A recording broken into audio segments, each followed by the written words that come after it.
Well, earlier tonight on the 5 o'clock news, Fox 12 political analyst John Horvick joined me in the studio to lay out the impact of the president's decision and what could come next. So we want to turn now to political analyst John Horvick, this historic move. But really, maybe we should narrow in and focus on really how this is affecting some of our local races and the impact it could have on congressional candidates. Sure. If we look at our neighborhood, Oregon, Washington, these were states that are not likely to be competitive in the presidential race. And likely that was the case if Joe Biden was the top of the ticket or Kamala Harris or somebody else. And so really here, the more likely effect is going to be down ballot. We have two major congressional races, Lori Chavez-Dreamer versus Janelle Bynum here in Oregon in the 5th Congressional District. And in Southwest Washington, Marie Gluesenkamp-Perez, a Democrat, against likely Joe Kent.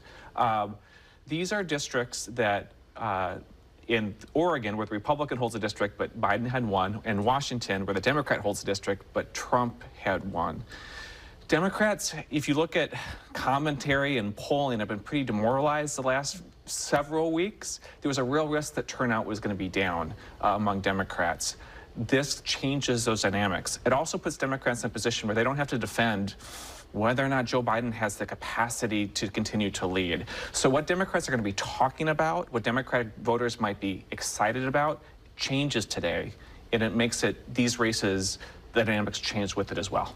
Lori Chavez-Dreamer put out a statement basically challenging Janelle Bynum to say who she would support and also questioning whether Joe Biden should serve the remainder of his term. What do you make of that move? That's a talking point among Republicans today. It makes some sense.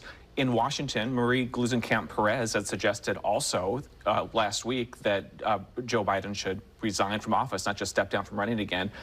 Also, it's clear that Republicans would have preferred to run against Joe Biden. They want to make this race about Joe Biden. A statement like that is an effort to continue to make this race about Joe Biden. That he's not going to be on the ticket anymore. They will continue probably to try that for a while. We'll see if that message sticks or if they have to move on to some other message. And even though it still remains unclear, although there's a lot of support that seems already to be coalescing around Harris as the nominee, there's already some question about who would be her potential vice president, who would be her running mate. What impact do you think that would have, and how important do you think that is in this race now? It could make a big difference. Some of the names that are being floated right now are Democrats from states that either are swing states or Republicans hold, like Kentucky, Andy Beshear, the Democrat there, or Senator Mark Kelly from Arizona, or Governor Shapiro from Pennsylvania. These are Democrats that have won in places that they've obviously gotten some Republican votes and some independent votes. Likely a Democrat from California who's perceived as liberal is going to be looking for a balance of the ticket, and those are some names that are being floated right now. Okay, political analyst John Horvick, thank you so much for joining us, John. Well, many prominent Democrats have already endorsed Vice President Harris for president.